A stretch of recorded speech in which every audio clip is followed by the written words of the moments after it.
জীবনে এমন কি আছে যা আপনাকে অজান্তে শিখরে পৌঁছে দিতে পারে বা আপনার পতনও ঘটাতে পারে? সঙ্গতি।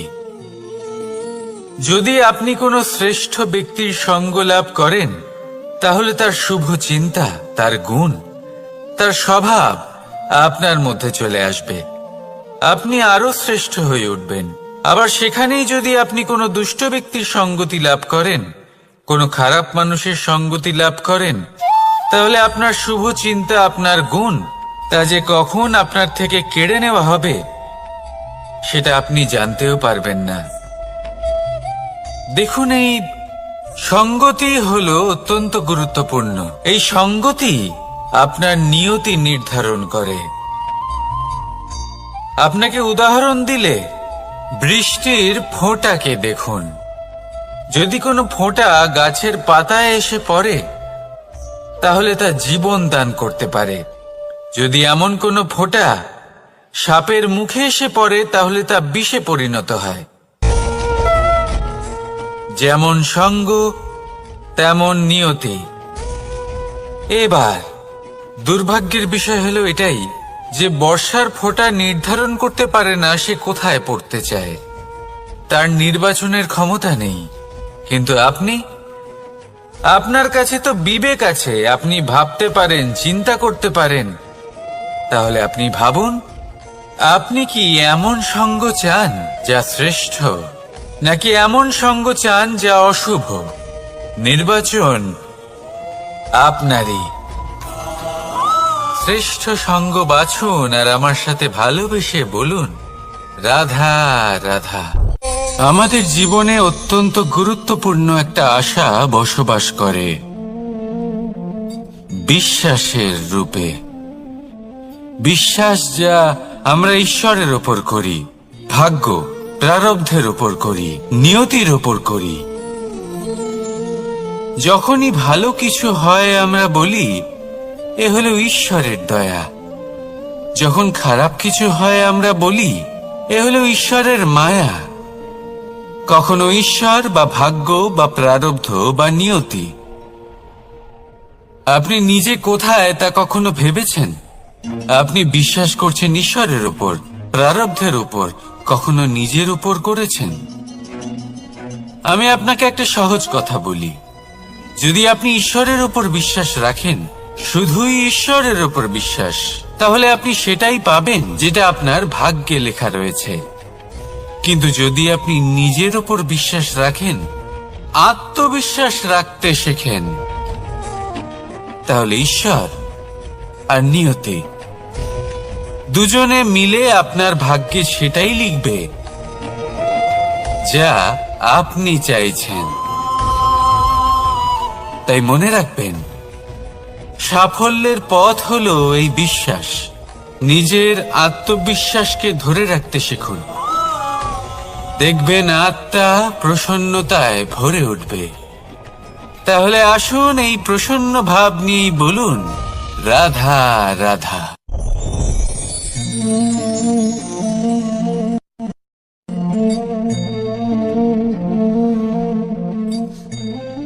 মুক্ত। এই মুক্তই সবাইকে মোহিত করে দেয়, নিজের দিকে আকর্ষিত করে। অত্যন্ত সুন্দর, গোল, শুভ্র। মুক্ত দ্বারা নির্মিত আভূষণ, তা হয়তো সে মুকুটই হোক বা কোনো স্ত্রীর অলংকার, তাকে আরো সুন্দর করে তোলে, তাকে আরো সুন্দর দেখতে লাগে। এবার এই মুক্তকে এত সুন্দর দেখার জন্য কত কষ্ট সহ্য করতে হয় তা কি কখনো আপনি ভেবেছেন? এই মুক্ত ঝিনুক থেকে বের করা হয়। ঝিনুক, যা কিনা সমুদ্রের তলদেশে থাকে। ওকে কত কষ্ট সহ্য করতে হয়, জলের চাপ সহ্য করতে হয়, সমুদ্রের স্রোত সহ্য করতে হয়। এই ঝিনুককে এত কষ্ট সহ্য করতে হয়, এই মুক্তকে এত কষ্ট সহ্য করতে হয়, তারপরে এর রূপ এত সুন্দর হয়। যদি আপনিও আপনার পরিশ্রমের সৌন্দর্য, নিজের পরাক্রমের সৌন্দর্য এই সংসারে প্রকাশিত করতে চান, তাহলে আপনাকেও কষ্ট সহ্য করতেই হবে। তাই জীবনে যখনই সংকট আসবে, বিপদ আসবে, সমস্যা আসবে, তখন একে সুযোগ হিসেবে গ্রহণ করুন। কারণ এই বিপদের সাথেই লড়াই করে আপনি মুক্তর মতোই পরিশুদ্ধ হয়ে উঠবেন। তাহলে আসুন আর আমার সাথে ভালোবেসে বলুন, রাধা রাধা। আপনি কি জানেন আপনার জীবনে আপনার আসল জীবনসাথী কে হন? মাতা পিতা, ভাই বোন, স্বামী স্ত্রী? না, আপনার আসল জীবনসাথী হলো আপনার শরীর। সেই শরীর যার দিকে আপনি কখনো নজরই দেন না, ঠিক কি না? এবার যে মানুষ এই রহস্য বুঝতে পারেন, তার জীবন এমনি শুভ হয়ে যায়। আপনি নিজেই দেখুন না, সে সংসারের মঙ্গলই করা হোক বা সত্যের রক্ষা করা হোক, তা সে শত্রুর সাথে যুদ্ধ করা হোক বা মিত্রকে রক্ষা করা হোক, এই শরীরই তো কাজে আসে। তপস্যাতে, বলিদানে, পরিশ্রমে এই শরীরই হলো আধার, ঠিক কিনা? তাই আমাদের কর্তব্য হলো যে আমরা যেন নিজের শরীরের যত্ন নিই। আমরা কি খাই, আমাদের কি খাওয়া উচিত, এটা যেন বুঝি। কোনটা সুপাচ্য আর কোনটা নয়, এটা যেন বুঝি। কারণ যেমন হবে অন্ন, মনও তেমনই হবে। যত ভালো অন্ন, তত ভালো মন। আর সুস্থ শরীর হলো সুস্থ মনের আধার, এ কথা অবশ্যই মনে রাখবেন। আর যদি মন সুস্থ থাকে, তাহলে সকল শুভ উদ্দেশ্য পূর্ণ হবে। তাহলে আসুন আর আমার সাথে ভালোবেসে বলুন, রাধা রাধা। কথায় আছে যে দৃষ্টি অত্যন্ত কঠোর হয়, অত্যন্ত শক্তিশালীও হয়। কথায় আছে যে কারোর উপর যদি কুদৃষ্টি পড়ে, তাহলে তার বিনাশ কেউ আটকাতে পারে না।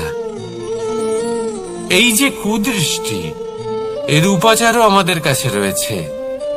যখন আমরা বাড়ি নির্মাণ করি, তখন একটা কালো মুখোশ লাগাই, যাকে রক্ষা কবচ মনে করা হয়, কুদৃষ্টি থেকে বাঁচার জন্য।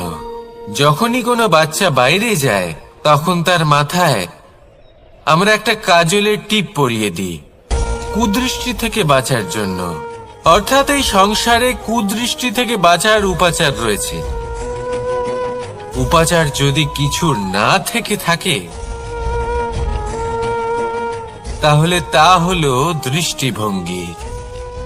যদি আপনার দৃষ্টিভঙ্গি অনুচিত হয়, তাহলে আপনার পতন কেউ আটকাতে পারবে না। না পারবে কালো মুখোশ, না কালো টিপ, না স্বয়ং ঈশ্বর। সেই জন্য নিজের দৃষ্টিভঙ্গি শুভ করে তুলুন, সবকিছু শুভই হবে। আসুন আমার সাথে ভালোবেসে বলুন, রাধা রাধা। কথায় আছে যে জীবনের আধার হলো সম্পর্ক, প্রসন্নতারও এবং ঈশ্বরের সাথে দেখা পাওয়ারও। এবার এই সম্পর্কের আধার আসলে কি? সেবা? না। বোঝাপড়া? না। অপেক্ষা? না। এই সম্পর্কের আধার হলো বিশ্বাস। যদি বিশ্বাস ভেঙে যায়, তাহলে জেনে রাখবেন যে সম্পর্করূপী এই ভবন, এর ভিতই ভেঙে গেল। আর যদি ভিত ভেঙে যায়, তাহলে সেখানে অন্য কোনো ভবন নির্মাণ সম্ভব নয়, সম্ভবই নয়।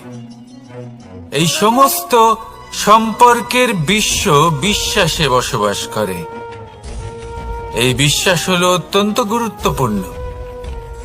এই বিশ্বাসের জোরেই আমি আর রাধা কোনো সাংসারিক বন্ধনে আবদ্ধ না হয়েও এক অত্যন্ত দৈব অলৌকিক বন্ধনে আবদ্ধ। এই হলো বিশ্বাস, যার দ্বারা 11 অক্ষৌহিনী সেনার সামনে অর্জুন দাঁড়িয়েছিল এবং জয়ীও হয়েছিল। এই বিশ্বাস হলো অত্যন্ত গুরুত্বপূর্ণ, তাই বিশ্বাস করতে শিখুন, বিশ্বাস দিতে শিখুন, বিশ্বাস পালন করতে শিখুন, আর আমার সাথে ভালোবেসে বলুন, রাধা রাধা। এই সংসার অত্যন্ত বিচিত্র এক স্থান। এ সত্য খুঁজতে থাকে, আর সত্য খুঁজে পেলেই তা প্রমাণ করতে চায়। সে চায় তার প্রমাণ পেতে, সাক্ষী পেতে চায়। সেক্ষেত্রে আমাকে বলুন যে সত্য কি করতে পারে। সেই ব্যক্তি যে সত্যকে ধরে আছে, সে কি করবে? কিছুই নয়, কিছু করার প্রয়োজনই নেই, শুধু তাতে টিকে থাকতে হবে। সেই হিমালয়ের মতো যা আজ পর্যন্ত টিকে রয়েছে। যদি আপনি সত্যবাদী হন, তাহলে আপনার কিচ্ছু প্রমাণ করার কোনো প্রয়োজন নেই। যদি প্রয়োজন থাকে, তাহলে সত্যের সাথে টিকে থাকার।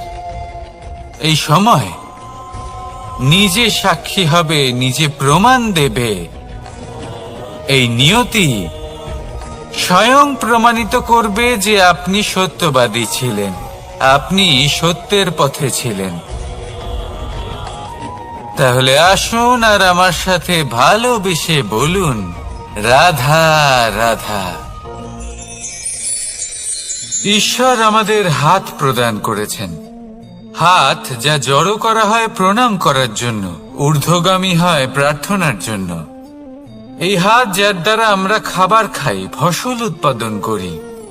কিন্তু এই হাতের দ্বারা সবথেকে শ্রেষ্ঠ কাজ কি হতে পারে? সেবা। আজ্ঞে হ্যাঁ, সেই হাত যা সামনে এগিয়ে আসে সেবা করার জন্য, যে সেবা করে তাদের যারা দুঃখে থাকেন, নিরাশ হয়ে থাকেন, যারা সেবা করেন তাদের যারা কিনা দরিদ্র। সেই হাত হলো সব থেকে অধিক মহান। ঈশ্বরকে দীনবন্ধু বলা হয়ে থাকে, কারণ যারা দুঃখী হন, নিরাশ হন, দরিদ্র হন, ঈশ্বর তাদের সাহায্য করেন, তাদের সহায়ক হন, তাদের মধ্যে ঈশ্বর বাস করেন। তাই আপনারা যদি এটাই করেন, যারা দুঃখে আছেন, নিরাশ হয়ে আছেন, যাদের সাহায্যের প্রয়োজন রয়েছে, যদি আপনি তাদের সাহায্য করেন, তাহলে আপনি এমন এক চৈতন্য লাভ করবেন যে আপনি তৃপ্ত হয়ে উঠবেন। তাহলে সবার সেবা করুন আর আমার সাথে ভালোবেসে বলুন, রাধা রাধা। ভয়। জীবনে আমরা কোন কোন বিষয়ে ভয় পাই? কোনো মানুষকে হারানোর ভয়, কোনো মানুষ, কোনো সম্পর্ককে হারানোর ভয়, অর্থহানির ভয়, সময়হানির ভয়। এবার বিষয়টা হলো, এই ভয়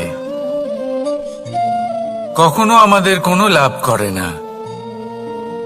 এটা সবসময় আমাদের পিছনে ঠেলে আর নিচু স্তরে নামিয়ে দেয়, কখনোই আমাদের উত্থানের কারণ হয় না। তাই জীবনে যদি কোনো ভয়ের কারণ থাকতেই হয়, তা শুধুই এটা যে মানুষের কথা ভাবতে ভাবতে, সম্পর্কগুলিকে হারানোর ভয়, মানুষকে হারানোর ভয়, সবার মন রাখতে রাখতে আপনি যেন নিজেকে, নিজের ভাবনা চিন্তাকে না হারিয়ে ফেলেন। যদি এরকম হয়, যদি সকলের মন রাখতে রাখতে আপনি নিজেই নিজেকে হারিয়ে ফেলেন, নিজের ভাবনা, নিজের লক্ষ্য, নিজের মন্তব্যকে হারিয়ে ফেলেন, তাহলে সংসারে যতই যাই হয়ে যাক না কেন, প্রসন্নতা লাভ করবেন না। তাই রক্ষা তাকেই করুন যে আপনাকে রক্ষা করে। আপনার মানসিকতা, আপনার ব্যক্তিত্ব, আপনার লক্ষ্যকে রক্ষা করে। আর যদি কোনো বিষয় ভীত হতে হয়, তবে আপনি যেন নিজের উদ্দেশ্যের থেকে দূরে না চলে যান। তাহলে আসুন আর আমার সাথে ভালোবেসে বলুন, রাধা রাধা। সময় একটু একটু করে কেটে যায়, একটু একটু করে নিকটে আসে। খুব অদ্ভুত ব্যাপার। এই সময় প্রতিকূল হলেও একটু একটু করে কেটে যায়। এই সময় যদি ভালো হয় তাহলে একটু একটু করে নিকটে আসে। অনুচিত তখনই হয় যখন আমরা নিজেদের অসফলতার জন্য সময়কে দোষ দিই, কিন্তু আসলে তেমনটা হয় না। আপনার পরিশ্রম আর প্রয়াস দ্বারাই আপনি সাফল্য লাভ করবেন, সময়ের দ্বারা নয়। যদি এই সাফল্য একটা সুন্দর ভবন হয় তাহলে সময় হলো তার দেওয়ালের রং, যা সময়ের সাথে বদলাবে, সময়ের সাথে ফিকেও হয়ে যাবে। কিন্তু সাফল্যের এই ভবন আপনাকেই নির্মাণ করতে হবে, আপনার পরিশ্রমের ইট দ্বারা এবং প্রয়াসের চুনসুরকি দ্বারা। তাই পরিশ্রম আর প্রয়াস করতে থাকুন, সাফল্য আপনি অবশ্যই পাবেন। সময় যদি আজ ভালো না হয় তাহলে কাল অবশ্যই হবে। প্রয়াস করতে থাকুন আর আমার সাথে ভালোবেসে বলুন, রাধা রাধা। এ হলো গোলাপ ফুল। একে আমরা সকলেই চিনি। সমগ্র সংসার ভালোবাসে এই পুষ্পকে। এই ফুল দেখতেও সুন্দর। সবথেকে বেশি গুরুত্বপূর্ণ কথা হলো এর সুগন্ধ, যা দূর দূরান্ত থেকে ব্যক্তিদেরকে আকৃষ্ট করে। এই সুন্দর পুষ্প একটু মন দিয়ে দেখলেই দেখা যায় এর নিচে কাঁটা রয়েছে। এই সংসার বলে, এ প্রকৃতির কেমন রচনা, এত কোমল পুষ্প, এটা কি তীক্ষ্ণ কাঁটা সহ প্রস্ফুটিত হয়? এটাই হলো জীবনের সত্য। আমাদের অন্তরের সদ্গুণ, সেগুলিও এই ফুলের মতোই সুন্দর। সংসারের সৌন্দর্য দেখতে পায়, এর সুগন্ধ চতুর্দিকে ছড়িয়ে পড়ে। কিন্তু এই সদ্গুণ জাগ্রত করে তোলার জন্য কঠোর পরিশ্রম করতে হয়, প্রতিনিয়ত চেষ্টা করে যেতে হয়। তাই জন্য যদি আপনি জানেন আপনার পথ উচিত কিন্তু তা কাঁটায় পরিপূর্ণ, তাহলে থামবেন না, চলতে থাকুন। একবার যদি অন্তরের সদ্গুণ জাগ্রত হয় তাহলে এই সংসার এর সৌন্দর্য দেখবে আর সুগন্ধে আকর্ষিত হয়ে আপনার কাছে আসবে। এই মন, এই জীবন প্রসন্ন হয়ে বলবে, রাধা রাধা।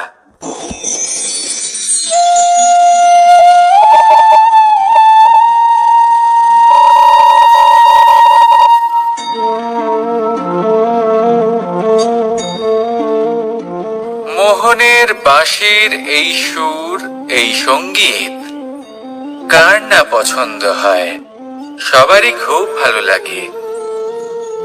এবার এই সুর আসে কোথা থেকে? কেউ বলবেন কৃষ্ণের হৃদয় থেকে। সত্য কথা, এই সুর হৃদয় থেকে নির্গত হয় এবং প্রকট হয় এই বাঁশি থেকে।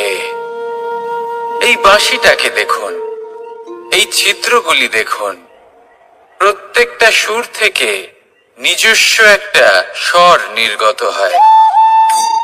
এবার যে ব্যক্তি এই সমস্ত সুর এবং স্বর বুঝতে পারেন, এতে নিপুণ, তিনি এই বাঁশির দ্বারা যে সুর নির্গত করবেন তা তো মধুর অবশ্যই হবে। এবার জীবনের সাথেও কিছুটা এরকমই ঘটে। জীবনের কিছু নীতি থাকে, অর্থ, কুটুম্ব এবং আধ্যাত্মিক। যদি জীবনের প্রত্যেকটা মুহূর্ত সুখময় হয় এরকম আপনি চান, তাহলে এই তিনটি নীতিতে আপনাকে নিপুণ হতে হবে। কোনো একটি বিশেষ নীতির প্রতি যদি আপনি বেশি ঝুঁকে পড়েন, তাহলে বাকি দুই নীতি থেকে যা সুখ লাভ করা সম্ভব তা পারবেন না। ধন অর্জন করতে হবে পরিবারের জন্য। পরিবারের সুখ মনের শান্তির জন্য। মনে শান্তির প্রয়োজন মনের শুদ্ধতার জন্য। যখন এই মন শুদ্ধ হবে, জীবন শুদ্ধ হবে, পবিত্র হবে, সুন্দর হবে এবং ভালোবেসে বলবে রাধা রাধা। যত শক্তিশালী এই মন, তত শক্তিশালী এই শরীরও। এই যে আমাদের শরীর, এটা আসলে কি? এ হলো একটা রথের মতো। আর একটা রথ ততক্ষণ চলতে পারবে না যতক্ষণ না তাকে কোনো সারথি চালাবে। এই মন হলো শরীরের সারথি। এবার ভাবুন, যদি এই সারথি শক্তিহীন হয়, দুর্বল হয়, তাহলে এই রথের কি হবে? এটা উচিত পথে চলতে পারবে না, উচিত গতিতে চলতে পারবে না, মন মতো স্থানে এটা পৌঁছতেও পারবে না। সেই জন্য মনের শক্তি অত্যন্ত প্রয়োজনীয়। এবার মনের শক্তি আমরা কোথা থেকে লাভ করি? দৃঢ়তার শক্তি থেকে। এবার এই শক্তি আমরা কিভাবে বাড়াতে পারি? আমরা প্রতিদিন কিছু নতুন স্থির করি, কিছু ছোট, কিছু বড়। আর যেই আমরা নতুন কিছু পূর্ণ করি, আমাদের মনের শক্তি বেড়ে যায়। আর যদি পূর্ণ না করতে পারি, মনের শক্তি কমে যায়। একটা দেওয়ালের মতো ছোট ছোট ছোট ছোট শিলা আমরা একটার পর একটা স্থাপন করে একটা দেওয়াল তৈরি করি। এতগুলো পাথর যখন একত্রিত হয়ে যায়, তখন এমন এক দেওয়াল তৈরি হয় যাকে ভাঙা প্রায় অসম্ভব হয়ে দাঁড়ায়। সেরকমই হয় মন এবং দৃঢ়তা। ছোট ছোট কাজ করে নিজের লক্ষ্য পূর্ণ করুন। এই লক্ষ্য যদি পূর্ণ হয়, তবে মনের শক্তি বাড়বে। কিছুটা এইভাবে যে যত বড়ই বিপদ আসুক না কেন, সেই বিপদ নিজে হার মেনে নেবে, কিন্তু আপনার মন ততটাই শক্তিশালী থাকবে। তাই মনের শক্তি বাড়াতে থাকুন, যাতে আপনি উচিত পথে চলতে পারেন, উচিত গতিতে চলেন আর মনোবাঞ্ছিত স্থানে পৌঁছতে পারেন। তবেই এই মন প্রসন্ন হয়ে বলবে রাধা রাধা। ওমাই কি, আমি কখন থেকে এখানে অপেক্ষা করছি, হাত পেতে দাঁড়িয়ে রয়েছি, যাতে একটা ফল আমার হাতে এসে পড়ে এবং সেটা আমি খেতে পারি। কখন থেকে অপেক্ষা করছি, কিন্তু সেটা হচ্ছেই না। এবার আপনি বলবেন যে এসব কি বলছি, এই কি অদ্ভুত কথা বলছি। যদি ফল খেতে হয়, তাহলে আমাকে বৃক্ষে চড়তে হবে, ফলের কাছে পৌঁছতে হবে, তবেই তো ফল পাবো।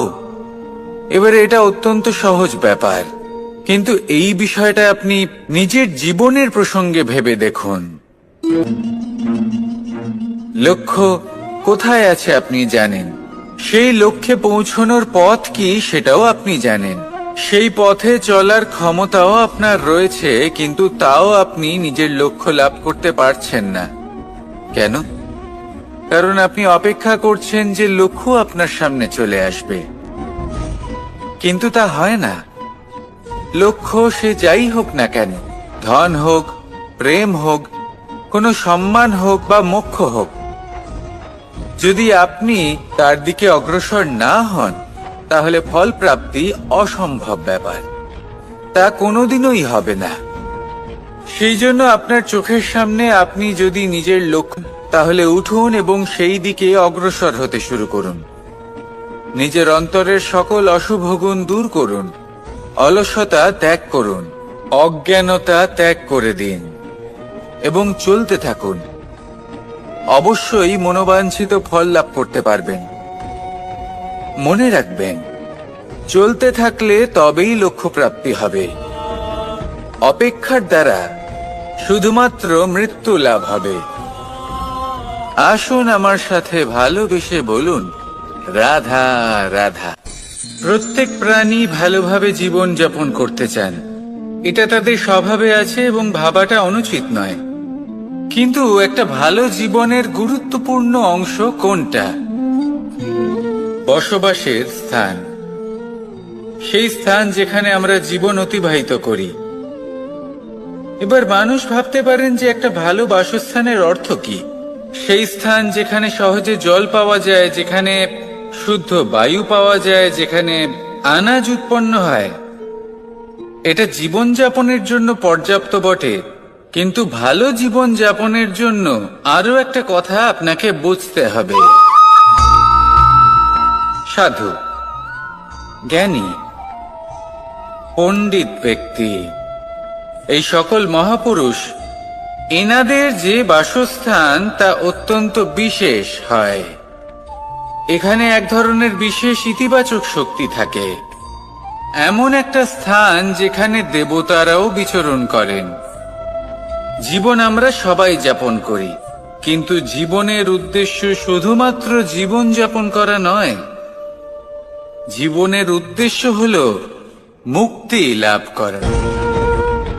আর এই সকল সাধু, জ্ঞানী, পণ্ডিত ব্যক্তি, এই সকল মহাপুরুষ আপনাকে মুক্তির পথে নিয়ে যেতে পারেন, কারণ এরা হলেন সেই মহাপুরুষ যারা নিজেদের অন্তরের বিকার, অহংকার, ক্রোধ, বিদ্বেষ এই সকল দোষগুলিকে ত্যাগ করেছেন, এদের উপর বিজয় লাভ করেছেন। এমনই একজন ব্যক্তি আপনাকে মুক্তির পথে নিয়ে যেতে পারে। প্রয়োজন হলো শুধুই এনাদের চিনতে পারা, এদের কথা বুঝতে পারা এবং এদের দেখানো পথে চলা। যদি আপনি এটা করতে পারেন, তাহলে এই মন প্রফুল্ল হয়ে বলবে, রাধা রাধা। কখনো কোনো বাগানের কোনো বৃক্ষকে দেখেছেন যেখানে সুগন্ধি ফুল থাকে, রসালো ফল থাকে? তখন মন প্রফুল্ল হয়ে ওঠে, মন থেকে সেই বৃক্ষের প্রতি ভালোবাসা জন্মায়। কিন্তু যিনি বাগানের মালিক, শুধুমাত্র তিনিই জানেন যে কিভাবে এই বৃক্ষকে আগলে রাখতে হয়, কিভাবে তার পরিচর্যা করলে এতে সুন্দর সুগন্ধি ফুল হবে, রসালো ফল হবে।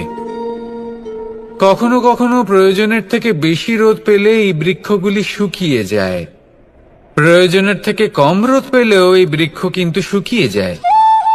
প্রয়োজনের থেকে কম জল যদি পায়, এই বৃক্ষ শুকিয়ে যেতে পারে। প্রয়োজনের থেকে অতিরিক্ত জল যদি পায়, তখনও এই বৃক্ষের শিকড়গুলি নষ্ট হয়ে যেতে পারে। এবার এটাই কিন্তু আমাদের সংসারের সাথেও হয়। আমাদের সংসারের সকল প্রতিভাশালী ব্যক্তি, যেমন লেখক, বিচারক, প্রবক্তা, যোদ্ধা, এদের সবার ক্ষেত্রে এই কথাটাই প্রযোজ্য।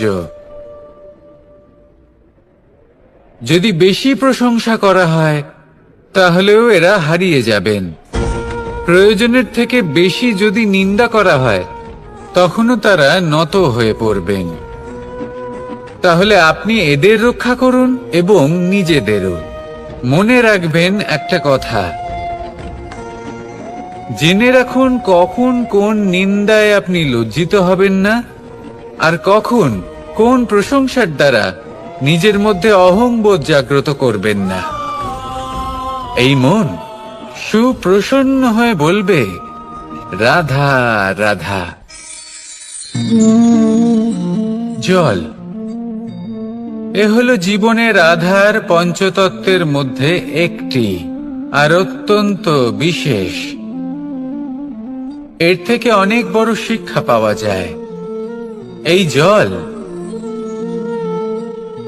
গন্তব্যের বিষয়ে এর স্পষ্ট ধারণা আছে, ও জানে ওর লক্ষ্য কি, আর প্রয়াস করে ততদূর সে পৌঁছেও যায়।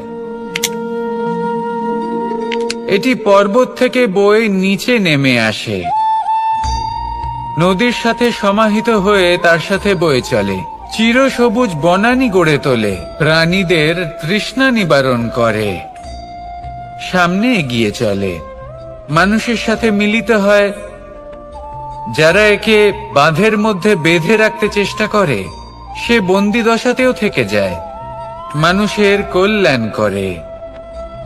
তারপর বাঁধ থেকে মুক্তি পেয়ে এগিয়ে চলে, কোথাও ধাক্কা খায়, কোথাও বাধা পড়ে, কোথাও যদি পথ খুঁজে না পায়, তাহলে পথ খুঁজেই নেয়, আর যেখানে পথ থাকে না সেখানে পথ বানিয়ে নেয়, আর শেষ পর্যন্ত নিজের লক্ষ্যে পৌঁছেই যায়, অর্থাৎ সমুদ্রে গিয়ে সমাহিত হয়ে যায়।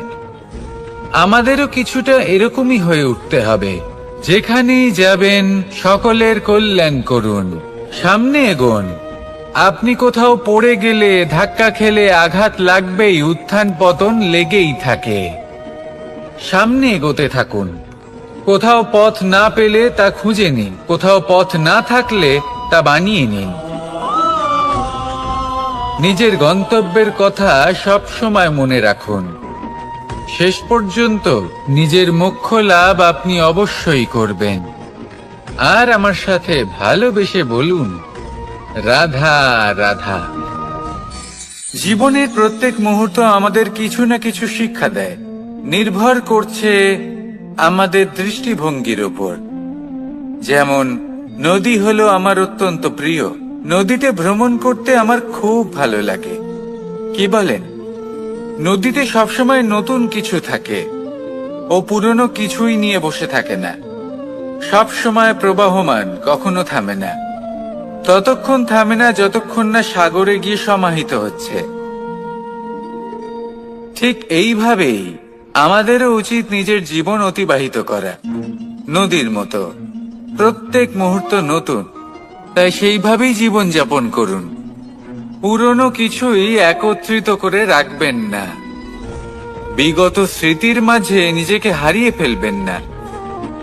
এই যে বর্তমান, এই যে মুহূর্ত, সেটাই হলো সর্বশ্রেষ্ঠ। এর মাঝেই জীবন যাপন করুন। নদীর মতো প্রবাহমান হতে শিখুন। আপনি শিখে গেলে তাহলে মনে রাখবেন, আমার আপনার মাঝে বিচরণ করতে বড়ই ভালো লাগবে। যে ব্যক্তি আনন্দের সাথে জীবনের প্রত্যেকটা মুহূর্ত অতিবাহিত করে কোনো চিন্তা ছাড়াই, প্রবাহমান হয়, কখনোই থামে না, যতক্ষণ না মুক্তি লাভ করছেন, এমন ব্যক্তির মধ্যেই রাধাকৃষ্ণ বসবাস করেন। তাহলে আসুন আমার সাথে ভালোবেসে বলুন, রাধা রাধা। সূর্যের প্রকাশ অন্ধকারকে দূর করে দেওয়া সেই মহানায়ক।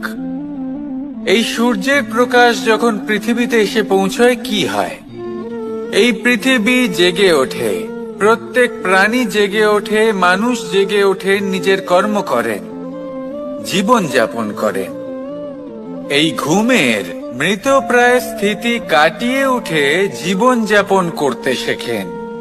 এটাই হলো প্রভাব সূর্যের প্রকাশের।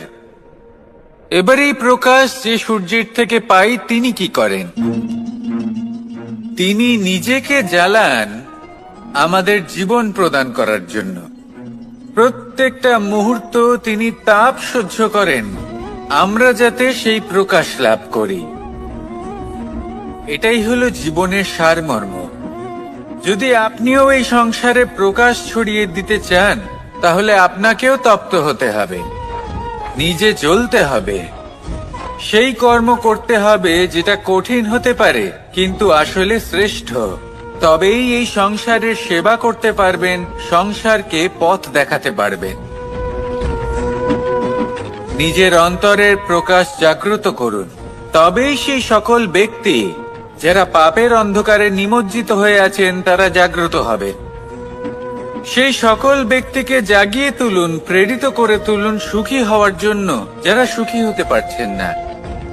সেই সকলকে প্রেরিত করুন সাফল্য লাভের, যারা সফল হতে পারছেন না। নিজের অন্তরের সূর্যকে জাগ্রত করুন, চারিদিকে শুধু প্রকাশই প্রকাশ হবে, জীবনই জীবন থাকবে, আনন্দই আনন্দ থাকবে, আর এই মন বারবার প্রসন্ন চিত্তে বলে উঠবে, রাধা রাধা। আজ আমরা দুই ধরনের ব্যক্তির বিষয়ে কথা বলবো। প্রথম জন হলেন যে প্রয়োজনের থেকে অনেক বেশি পরিমাণ ধন উপার্জন করে থাকেন। তার কাছে ততটা ধন থাকে যতটা তার প্রয়োজনও নেই, তারপরেও আরো ধন উপার্জন করতে চেষ্টা করতে থাকেন, সকল সম্ভব চেষ্টা করেন, সকল সম্ভব কর্ম করেন, তা সে উচিত কর্ম হোক বা অনুচিত, তাতে তাদের কিছুই যায় আসে না। তারা শুধুই এই সংসারের সকল সুখ ভোগ করতে চান, সকল স্বাচ্ছন্দ্য লাভ করতে চান। আজীবন তারা প্রচেষ্টাই করতে থাকেন। এবার এই করতে গিয়ে তারা ভারাক্রান্ত হয়ে সমস্যার সম্মুখীন হন।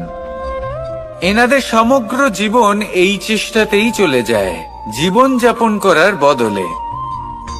অন্যদিকে আরেকজন ব্যক্তি, যিনি জানেন তার প্রয়োজন কতটুকু, আর শুধুমাত্র সেই পরিমাণ ধন অর্জন করেন, তার থেকে বেশি একটুও নয়। উনি যদি দুবেলা খেতে পান, মাথা গোজার ঠাঁই পেয়ে যান, সেটাই পর্যাপ্ত। তাতেই তিনি আনন্দে জীবন যাপন করেন, না কোনো বৃথা চিন্তা করেন, না কোনো বৃথা কষ্ট করেন। এবার আমি আপনাদের জিজ্ঞেস করব, এই দুই ব্যক্তির মধ্যে আপনি কোন ব্যক্তি হতে চাইবেন? বেশিরভাগ মানুষ এটাই বলবেন যে আমরা সেই দ্বিতীয় মানুষ হতে চাই যারা সন্তুষ্ট। কিন্তু যদি মন দিয়ে দেখেন, আপনিও সেই কর্মই করছেন যা প্রথম ব্যক্তি করেন। আপনারা সবসময় চেষ্টা করে চলেছেন, এটাও লাভ করতে হবে, ওটাও লাভ করতে হবে, আমার এটারও প্রয়োজন, ওটারও প্রয়োজন। আপনি অনেক কিছু লাভ করেছেন, কিন্তু প্রশ্ন এটাই যে আপনার কি সেই সবকিছুর প্রয়োজন রয়েছে? এর উত্তর আপনার অন্তর্মনে রয়েছে। আপনার মন জানে যে আপনার প্রয়োজন কতটুকু। সেখানে গিয়ে দেখুন। সন্তুষ্টি মানুষকে আনন্দ দেয়। মানুষ যতটা সন্তুষ্ট হবে, ততটাই সে আনন্দ লাভ করবে। এবার আপনাকে এই সিদ্ধান্ত নিতে হবে যে আপনি কখন আর কোথায় সন্তুষ্টি লাভ করবেন, কত কিছু লাভ করার পরে সন্তুষ্ট হবেন। এই উত্তর আপনি মন থেকে পাবেন। এই সমাজের চাহিদায় জড়িয়ে নিজেকে বিভ্রান্ত করবেন না। নিজের অন্তরের এই মিথ্যে অহংবোধকে প্রশ্রয় দিতে গিয়ে যদি আপনি এরকম প্রয়াস করতে থাকেন, তাহলে জীবনযাপন কখন করবেন? থেমে যান, শান্ত হয়ে যান, নিজের অন্তর্মনে নিমজ্জিত হয়ে দেখুন যে সন্তুষ্টি কোথায়। এই সন্তুষ্টি লাভ করুন। এই মন প্রসন্ন হয়ে বলবে, রাধা রাধা। ক্ষমা একটা অত্যন্ত সুন্দর শব্দ, আমার খুব প্রিয় শব্দ। কিন্তু এই ক্ষমা কখন আর কিভাবে প্রয়োগ করতে হবে সেটা বোঝা প্রয়োজনীয়। এক, যদি আপনি কোনো অন্যায় করেন আর ক্ষমা না চান, ক্ষমা প্রার্থনা না করেন, ক্ষমা চাওয়া থেকে এড়িয়ে যান, তাহলে তাতে আপনারই ক্ষতি হবে। কিভাবে? ক্ষমা না চাইলে মনের মধ্যে অহংকার জাগ্রত হয়, আর অহংকার তো প্রকৃত অর্থে আমাদের ক্ষতিই করে। দুই, কেউ যদি অপরাধ করেন, আপনার থেকে ক্ষমা না চান, তাহলে তাকে ক্ষমা করবেন না। ক্ষমা হলো অত্যন্ত অমূল্য, আর না চাইতেই কাউকে ক্ষমা দান করা এটা উচিত নয়। তিন, যদি কেউ আপনার সাথে অনুচিত কিছু করেন, অপরাধ করেন, আর আপনার থেকে ক্ষমা চান, তাহলে তাকে ক্ষমা করে দিন। তাতে আপনার অন্তরের করুণাবোধ জাগ্রত হবে, প্রেম জাগ্রত হবে, আর তা আপনার জন্য শুভ হবে। চার, যদি আপনি নিজে কোনো অপরাধ করেন, তাহলে অবশ্যই ক্ষমা চাইবেন।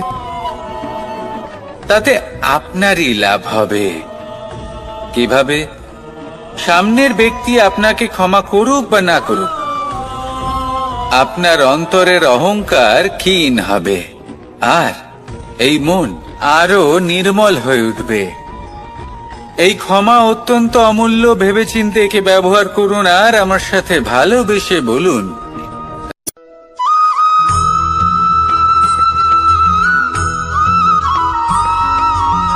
মানুষ কর্ম করেন। আমি বারংবার বলি যে ফলের আশা করবেন না, তাও মানুষ কোথাও না কোথাও নিজের কর্মের বদলে কোনো না কোনো ফলের আশা অবশ্যই রাখেন। কখনো তিনি সফল হন, কখনো অসফল। সেই জন্যই আমি বলি যে ফলের আশা কখনো রাখবেন না, কারণ সাফল্য বা অসফলতা মনের মধ্যে রাখলে কখনো কোনো লাভ হয় না। যদি সাফল্য মনের মধ্যে রাখেন তাহলে অহংকার জন্ম নেবে। যদি অসফলতা মনের মধ্যে রাখেন তাহলে এক হীনমন্যতায় আপনি ভুগবেন, যা দিয়ে কোনো শুভকর্ম হবে না। সেই জন্য শুধুই কর্ম করে যান, কর্মেই মগ্ন থাকুন। আর আসুন আমার সাথে ভালোবেসে বলুন, রাধা রাধা।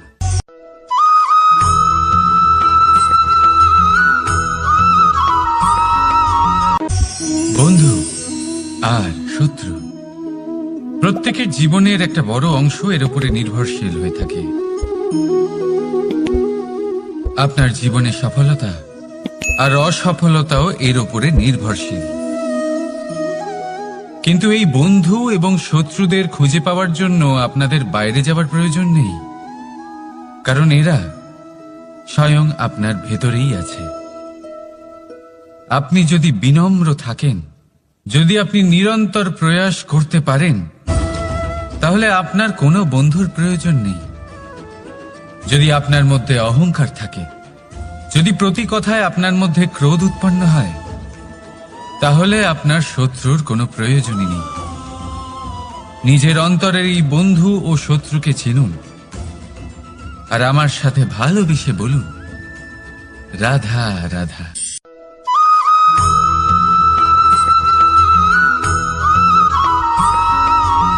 সংসারে সকলে উঁচুতে উঠতে চায়, কেউ নত হতে চায় না।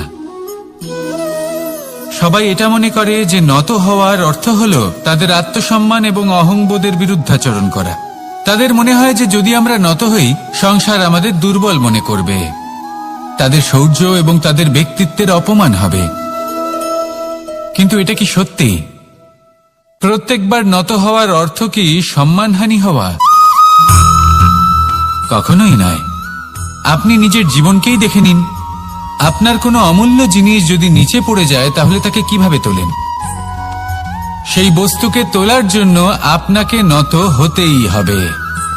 আপনি বড়দের আশীর্বাদ কিভাবে লাভ করেন? আপনি নত হয়ে তবেই তাদের আশীর্বাদ লাভ করতে পারেন, তাই না?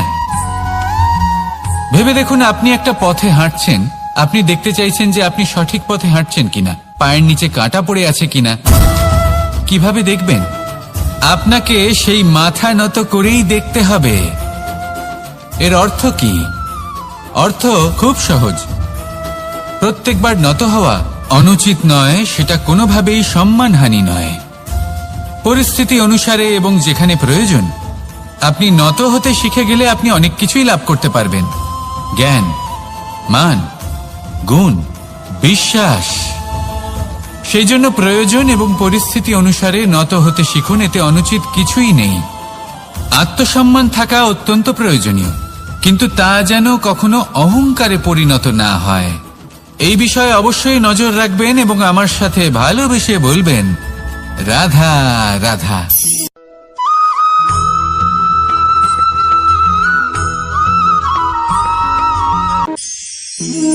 একে চিনতে পারলেন?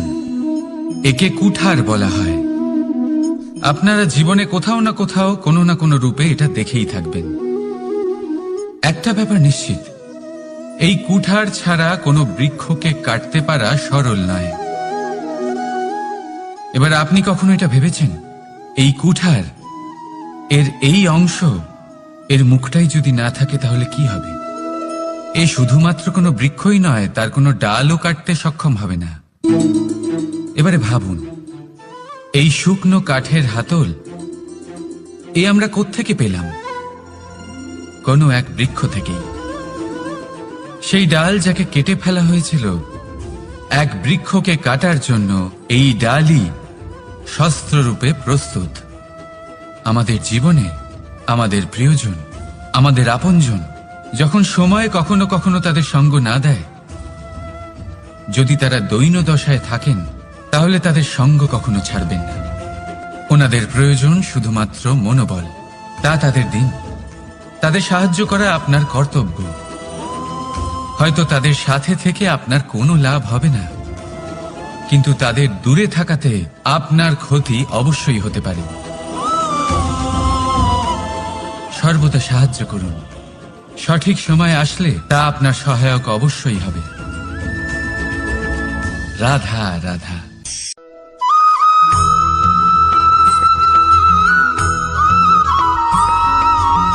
যোগাসন। এই আগুনের জন্য যে শক্তির প্রয়োজন হয় তা আসে এই তেল থেকে। যদি এই তেল সমাপ্ত হয়ে যায় তাহলে এই প্রকাশ তাও সমাপ্ত হয়ে যায়। আর আমাদের জীবনে এই তেল হলো আমাদের কর্ম, আর এই আগুন আর এর দ্বারা উৎপন্ন হওয়া প্রকাশ আমাদের ভাগ্য। যত আমাদের কর্ম ক্ষীণ হতে থাকবে, আমাদের ভাগ্য সৌভাগ্য কোথাও না কোথাও লুপ্ত হয়ে যাবে। যে উজ্জ্বল ভবিষ্যৎ আমরা চাইছি তা কখনো লাভ করতে পারবো না যদি কর্ম না করি। ঠিক যেমন তেল ছাড়া অগ্নি উৎপন্ন হয় না, তেমনি কর্ম ছাড়া সৌভাগ্য হয় না। আর যেমন কর্ম তেমন ভাগ্য। তাই সবসময় কর্ম করতে থাকুন, কর্ম করা থামাবেন না। আর আমার সাথে ভালোবেসে বলুন রাধা রাধা।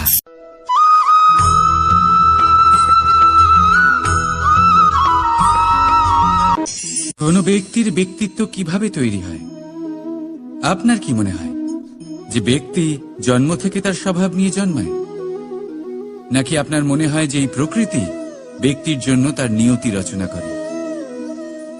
না, এরকম একেবারেই হয় না।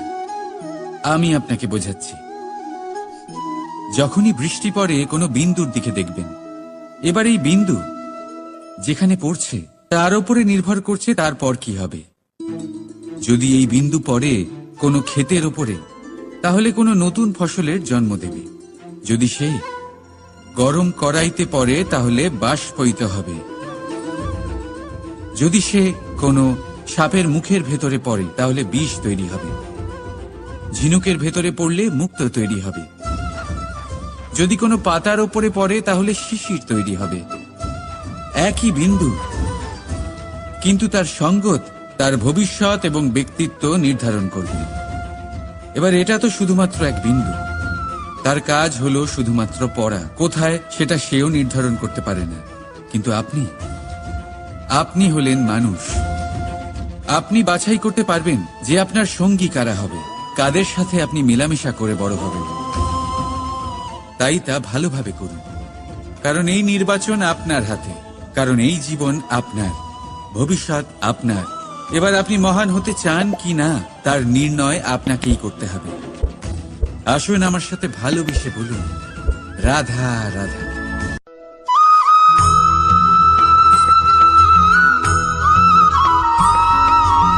ভয়ের সাথে আমরা সবাই পরিচিত, কষ্টও আমরা সবাই পেয়েছি।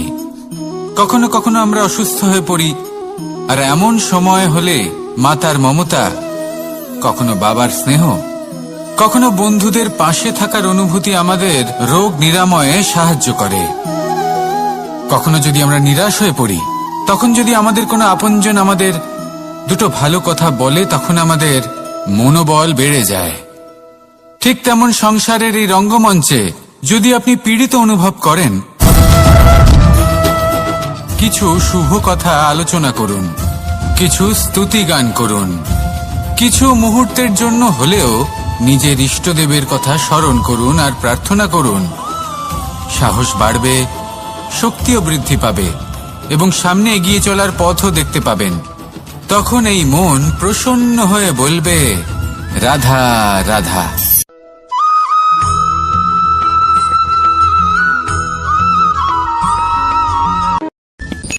সূর্যের তাপ এতটাই প্রখর হয় তা সমস্ত বনস্পতিকে শুষ্ক করে দেয়।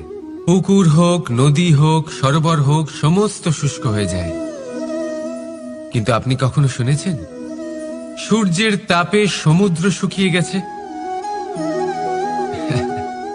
এমন কখনোই হয় না। আর এর পেছনেই লুকিয়ে রয়েছে এক অমূল্য জীবনের শিক্ষা। সমুদ্রের মতো নিজেকে ধৈর্যশীল করে তুললে, নিজেকে সংযমী করে তুললে, সূর্যের তাপ আপনার কোনো ক্ষতি করতে পারবে না। আপনার অন্তর থেকে সেই তাপ বাষ্পায়িত হয়ে মেঘ তৈরি হয়ে সূর্যকে ঢেকে দেবে, আর তারপর হবে শুধু সাফল্যের বৃষ্টি। তাহলে আসুন আর আমার সাথে ধৈর্যের সাথে বলুন, রাধা রাধা।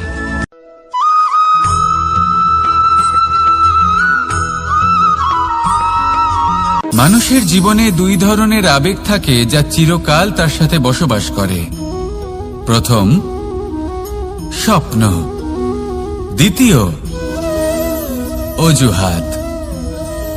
মানুষ হাজার হাজার স্বপ্ন দেখতে পারে।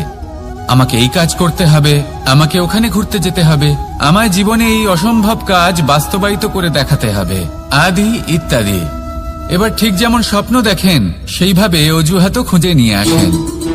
আমি এই স্বপ্ন পূরণ করতে পারলাম না, কারণ আমাকে কেউ সাহায্যই করল না, কারণ আমি দুর্বল হয়ে পড়েছিলাম, কারণ আমার কাছে সময়ই ছিল না, আদি ইত্যাদি।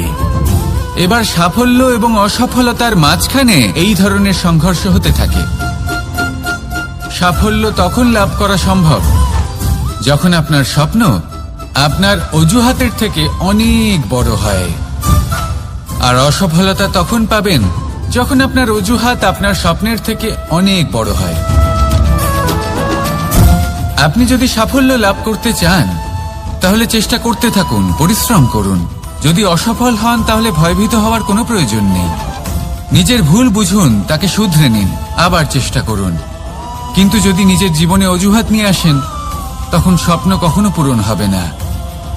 আসুন আমার সাথে ভালোবেসে বলুন, রাধা রাধা।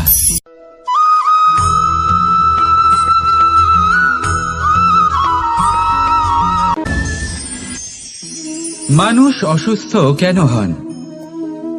শারীরিক দুর্বলতার কারণে? না, মানুষ অসুস্থ হন তার মানসিকতার কারণে, তার বিবেকের কারণে, তার কর্মের কারণে, তার ক্রোধের কারণে। আর যখন কেউ সুস্থ হন, ঠিক হয়ে যান, তার মানে এটা নয় যে শুধু ওষুধের জন্য তিনি সুস্থ হয়েছেন। না, এটা কারোর তার প্রতি প্রেমের প্রভাব, বিশ্বাসের প্রভাব, সম্বলের প্রভাব। শুধুমাত্র ওষুধ দিয়ে কিছুই হয় না। যদি মনে প্রেম থাকে, বিবেক থাকে, বিশ্বাস থাকে, সম্বল থাকে, তবেই সেই ওষুধ কাজ করতে পারে। তাই মনে রাখবেন, এই জীবন হলো অত্যন্ত ছোট। মনে প্রেম ভাব রাখুন, মিত্রতা করুন, শত্রুতা নয়। ভালোবাসুন, বিদ্বেষ নয়। আর এই ভালোবাসার সাথেই বলুন, রাধা রাধা।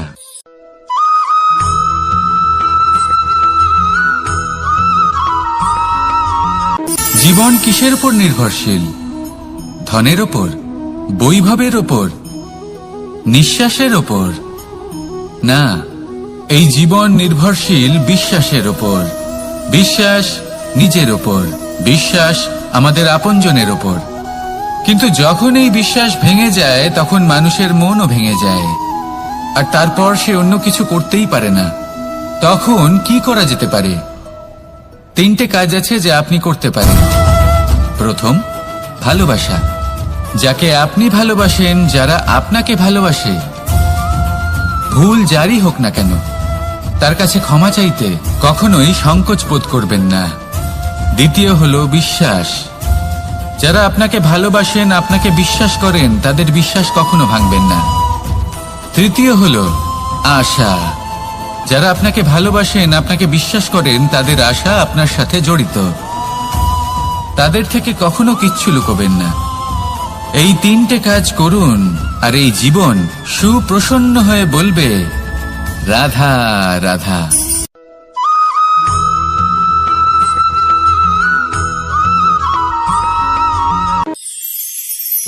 মানুষ জীবনে সব সময় চিন্তা করে, ভাবতে থাকে যে তার জীবনে কতই না সমস্যা। তারপরে নিজের আশেপাশে দেখে আর ভাবে যে সবাই কত প্রসন্ন, শুধু আমার জীবনেই সমস্যা আছে। কিন্তু বিষয়টা তা নয়। শুধু প্রত্যেক ব্যক্তিরই নয়, প্রত্যেক প্রাণীরও জীবনে সমস্যা আছে। এবার মানুষ একটা পাখিকে দেখে এটাই ভাবে যে এদের জীবন কতটা সহজ। কোনো দেশেরই সীমারেখা এদের ওপর লাগু হয় না। কোথায় থাকবে সেই নিয়েও কোনো ভাবনা নেই। কত শান্তির জীবন এদের। তারপর সে একটা পিঁপড়েকে দেখে আর এটা ভাবে, কি অসাধারণ, এদের তো সারা জীবনই মাটির উপরেই অতিবাহিত হয়, খাবারটাও মাটিতেই পেয়ে যায়। কি শান্তির জীবন এদের। কিন্তু যখন কোনো ঝড় আসে তখন সবার আগে সেই পাখির বাসাটাই ঝড়ে ভেঙে যায়। এই পাখি যে শাখাতেই গিয়ে বসে পড়ুক, তাদের উপর সবসময় সংকট থাকে যে ওপর থেকে কোনো বড় পাখি এসে তাদের উপর প্রহার না করে, তারা নিজেদের প্রাণ না হারায়। আর যদি কথা বলি পিঁপড়েকে নিয়ে, এদের উপর সবসময় সংকট থাকে যে কোনোভাবে বাতাস বা জল এদের ভাসিয়ে না নিয়ে যায়, কোনো প্রাণী ওকে পা দিয়ে পিষে না দেয়, এই পিঁপড়ে পিষ্ট হয়ে না মারা যায়। দেখুন, সমস্যা প্রত্যেকের জীবনে রয়েছে আর এই সমস্যা আসতেই থাকবে। এর অর্থ এটা নয় যে এই সমস্যার সম্মুখীন হওয়া যায় না, এর সমাধানও সম্ভব নয়। প্রত্যেক সমস্যার সমাধান অবশ্যই আছে, শুধু শান্ত মনে সেটা খুঁজে বের করতে হবে। তাহলে সেটাই করুন, প্রত্যেক সমস্যার সমাধান করতে থাকুন। যত সমাধান করবেন জীবন আনন্দময় হয়ে উঠবে। যদি সমাধান না করেন তাহলে আজীবন দুঃখই পেতে থাকবেন। আসুন আমার সাথে ভালোবেসে বলুন, রাধা রাধা।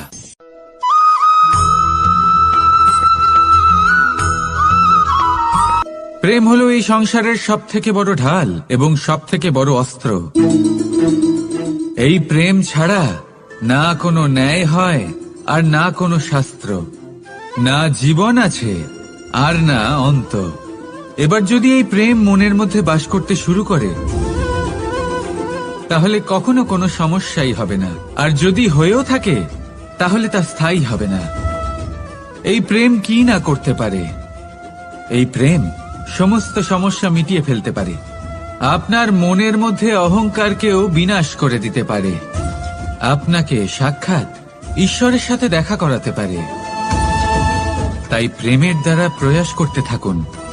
এই সংসারের প্রত্যেক মানুষকে, প্রত্যেক বস্তুকে, প্রত্যেক জীব জন্তুকে ভালোবাসবেন, আর এই প্রেমের দ্বারাই বলুন, রাধা রাধা।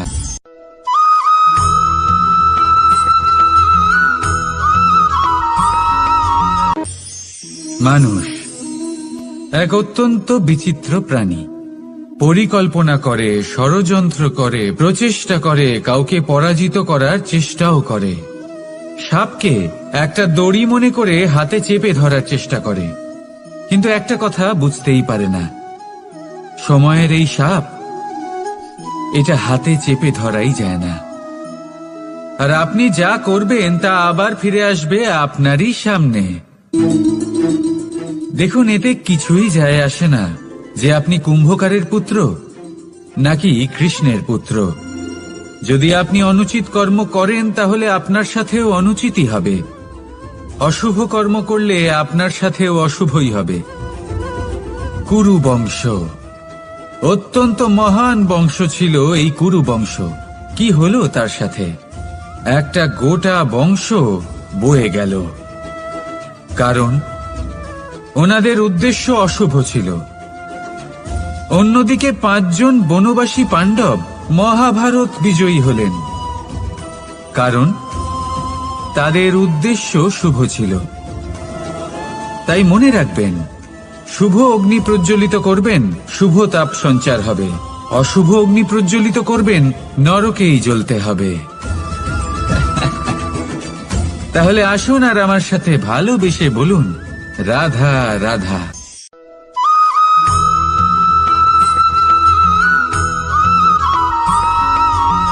প্রেম এই সংসারে এসেছিল এই সংসারকে প্রেমের শিক্ষা দেওয়ার জন্য, এই জীবনের সুখের অনুভূতি আসলে কি তা শেখানোর জন্য। কিন্তু যদি সত্যি কথা বলি, তো আমি নিজেই প্রতিদিন প্রেমের নতুন নতুন স্বরূপ দেখতে পাই। প্রেমের একটা নতুন অনুভূতি প্রত্যেক নতুন দিনে, আর তার কারণ হলো এই প্রেম অনন্ত। এ হলো দৈব। প্রেম হলো এই সংসারের সবথেকে বড় ঢাল এবং সবথেকে বড় অস্ত্র। এই প্রেম ছাড়া না কোনো ন্যায় হয় আর না কোনো শাস্ত্র, না জীবন আছে আর না অন্ত। এবার যদি এই প্রেম মনের মধ্যে বাস করতে শুরু করে, তাহলে কখনো কোনো সমস্যাই হবে না। আর যদি হয়েও থাকে, তাহলে তা স্থায়ী হবে না। এই প্রেম কি না করতে পারে? এই প্রেম সমস্ত সমস্যা মিটিয়ে ফেলতে পারে। আপনার মনের মধ্যে অহংকারকেও বিনাশ করে দিতে পারে। আপনাকে সাক্ষাৎ ঈশ্বরের সাথে দেখা করাতে পারে। তাই প্রেমের দ্বারা প্রয়াস করতে থাকুন।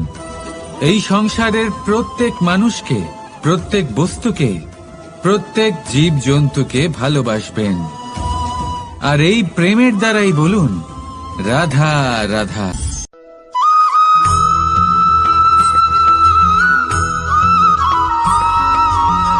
জীবনে এমন কিছু কাজ রয়েছে যা আপনাকে একাই করতে হয়, আর এমন কিছু কাজ রয়েছে যা আপনাকে একসাথে মিলে করতে হয়, একজোট হয়ে, সঙ্গবদ্ধ হয়ে।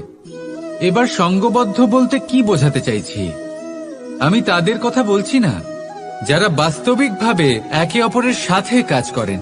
আমি তাদের কথা বলছি যারা একে অপরের থেকে দূরে থেকেও একে অপরকে বিশ্বাস করেন। আমি আগেও বলেছিলাম, সমস্ত বিশ্বের আশা বিশ্বাসেই বসবাস করে, তাই না? তাই যেখানে সমস্ত বিশ্ব আছে, সমস্ত সংসার আছে, সেইখানেই বিশ্বাস রয়েছে। তাই আপনার আশেপাশে এমন দল সঙ্গবদ্ধ করুন যাদের আপনার উপর বিশ্বাস আছে আর যাদেরকে আপনি বিশ্বাস করতে পারেন। তাহলে আসুন আর আমার সাথে ভালোবেসে বলুন, রাধা রাধা।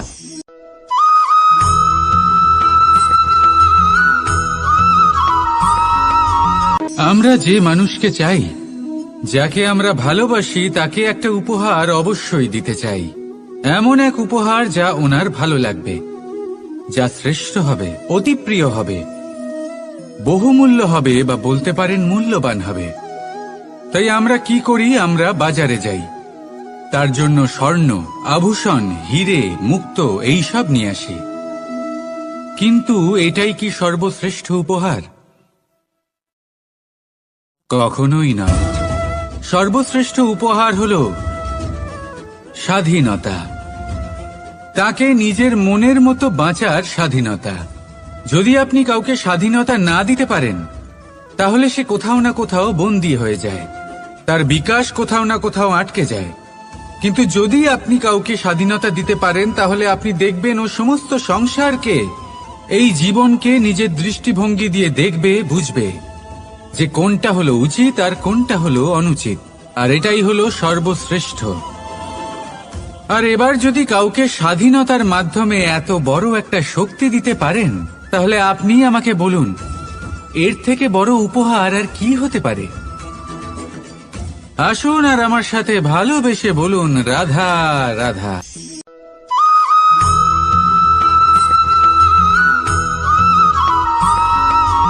পিতা আর পুত্রের সম্পর্ক অত্যন্ত মধুর হয়ে থাকে। পিতা স্বপ্ন দেখেন, তাকে পূর্ণ করার সকল সম্ভাব্য চেষ্টা করেন, কিন্তু তাও অনেক সময় ওনার স্বপ্ন অপূর্ণ থেকে যায়।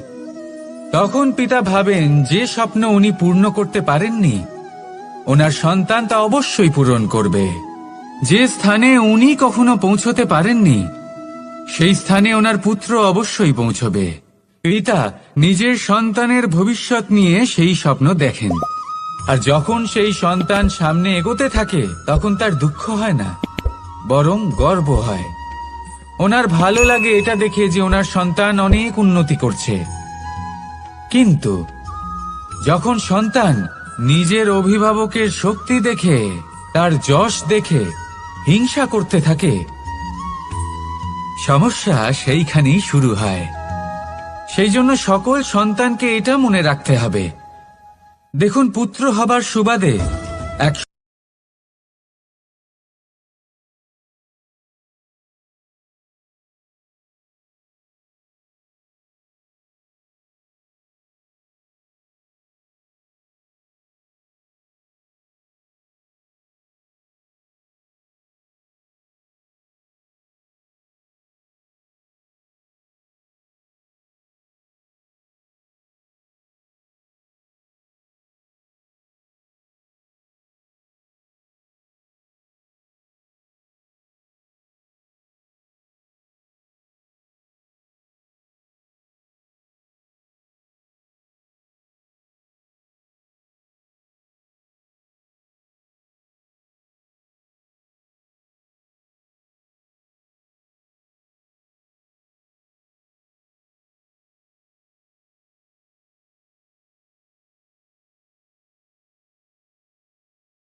আমরা যখনই কোনো যাত্রায় যাব বলে মনে করি তখনই আমরা প্রস্তুত থাকি আসন্ন বিপদের জন্য বা সংকটের জন্য।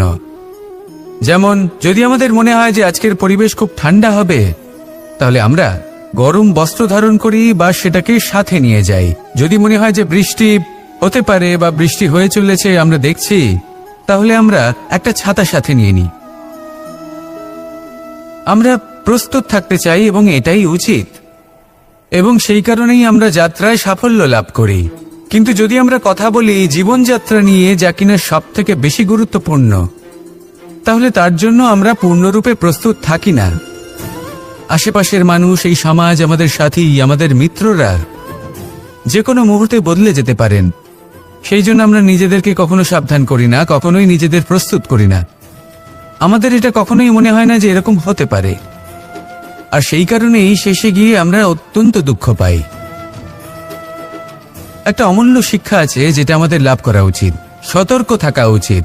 এই জীবনযাত্রার জন্য শুধুমাত্র এই পরিবেশের বিষয়ে তথ্য সংগ্রহ করা বা তাকে অনুমান করা এটুকু হলেই চলবে না। আমাদের আশেপাশের মানুষজনকে দেখতে হবে, তাদের স্বভাব পরিস্থিতির ওপর নজর রাখতে হবে। যখন তারা রং পাল্টাচ্ছেন নজর রাখতে হবে, তা অত্যন্ত আবশ্যক। পরিবর্তন আপনার জীবনে অবশ্যম্ভাবী। সঠিকভাবে তার সম্মুখীন হন। আসুন আমার সাথে ভালোবেসে বলুন, রাধা রাধা।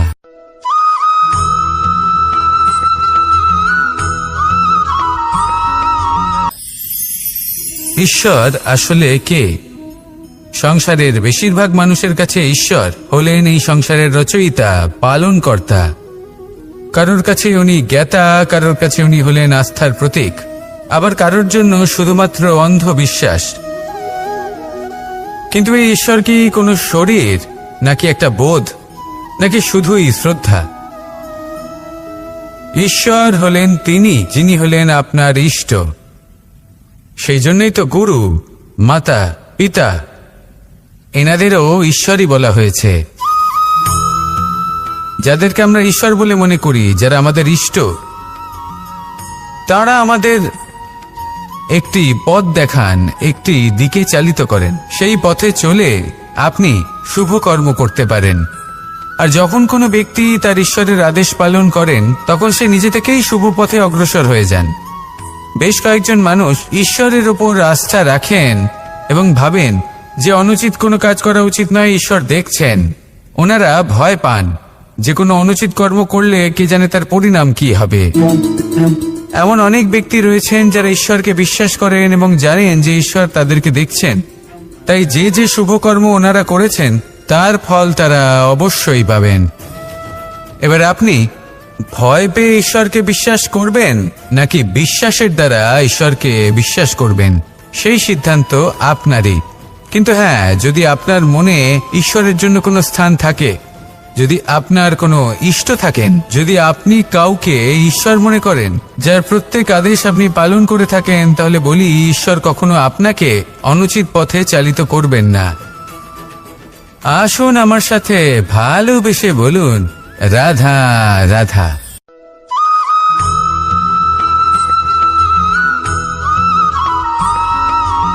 আমি রথে যাত্রা করি।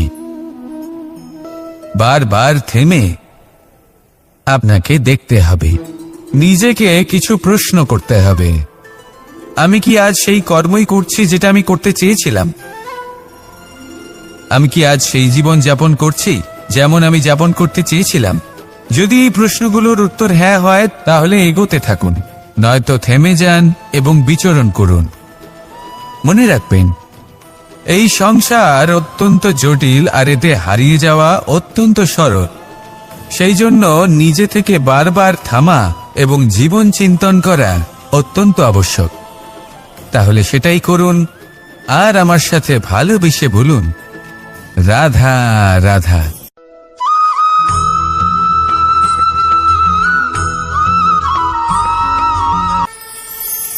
কথায় আছে যে স্বপ্ন এবং লক্ষ্য হলো একটি মুদ্রারই দুটি দিক। যতক্ষণ না স্বপ্ন দেখছেন, ততক্ষণ বুঝবেন কি করে আপনার লক্ষ্য কি? স্বপ্ন দেখে যদি নিজের লক্ষ্য বুঝতে পারেন, সেটা পেতে চান, তবেই সেটা লাভ করতে পারবেন।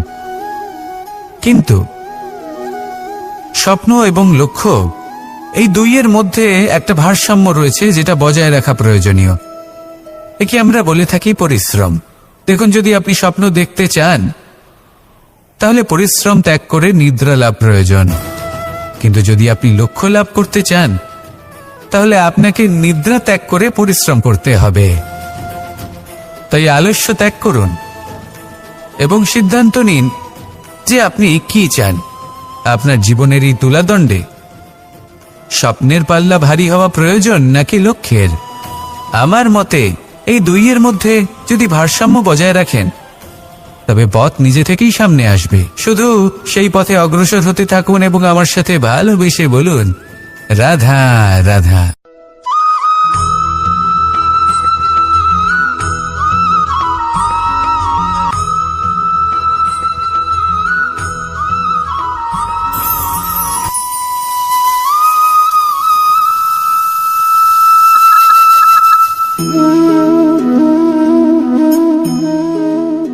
মোহনের বাঁশির এই সুর, এই সঙ্গীত কার না পছন্দ হয়? সবারই খুব ভালো লাগে। এবার এই সুর আসে কোথা থেকে? কেউ বলবেন কৃষ্ণের হৃদয় থেকে। সত্য কথা, এই সুর হৃদয় থেকে নির্গত হয় এবং প্রকট হয় এই বাঁশি থেকে। এই বাঁশিটাকে দেখুন, এই ছিদ্রগুলি দেখুন, প্রত্যেকটা সুর থেকে নিজস্ব একটা স্বর নির্গত হয়। এবার যে ব্যক্তি এই সমস্ত সুর এবং স্বর বুঝতে পারেন, এতে নিপুণ, তিনি এই বাঁশির দ্বারা যে সুর নির্গত করবেন, তা তো মধুর অবশ্যই হবে। এবার জীবনের সাথেও কিছুটা এরকমই ঘটে। জীবনের কিছু নীতি থাকে, অর্থ, কুটুম্ব এবং আধ্যাত্মিক। যদি জীবনের প্রত্যেকটা মুহূর্ত সুখময় হয় এরকম আপনি চান, তাহলে এই তিনটি নীতিতে আপনাকে নিপুণ হতে হবে। কোনো একটি বিশেষ নীতির প্রতি যদি আপনি বেশি ঝুঁকে পড়েন, তাহলে বাকি দুই নীতি থেকে যা সুখ লাভ করা সম্ভব তা পারবেন না। ধন অর্জন করতে হবে পরিবারের জন্য, পরিবারের সুখ মনের শান্তির জন্য, মনে শান্তির প্রয়োজন মনের শুদ্ধতার জন্য। যখন এই মন শুদ্ধ হবে, জীবন শুদ্ধ হবে, পবিত্র হবে, সুন্দর হবে এবং ভালোবেসে বলবে, রাধা রাধা।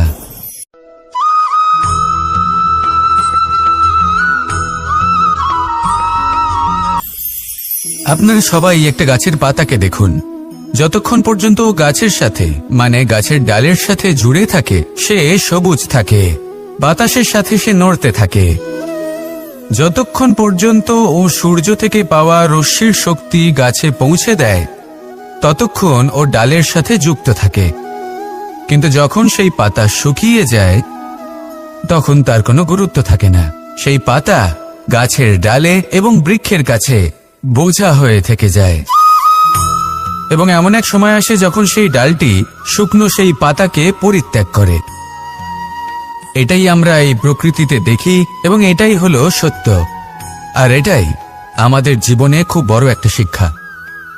যদি আপনিও নিজের জীবনে নিজের আপনজনদের কাছে বোঝা স্বরূপ হয়ে দাঁড়ান, তাহলে তারা আপনাকে যতই ভালোবাসুক না কেন, ওনারা যদি নাও চান, তাহলেও এমন এক দিন আসবে যখন আপনার আপনজন আপনাকে পরিত্যাগ করবে। সেই জন্য সবসময় আত্মনির্ভর হয়ে ওঠার চেষ্টা করুন। নিরন্তর পরিশ্রম করতে থাকুন, কারোর উপর বোঝা হয়ে থাকবেন না, বরং তার সাথে মিলে দায়িত্ব পালন করুন। এমনটা করবেন, তাহলে আপনার সম্মানও বজায় থাকবে এবং সম্পর্কের মধ্যে আপনার মূল্যও বজায় থাকবে। আসুন আর আমার সাথে ভালোবেসে বলুন, রাধা রাধা।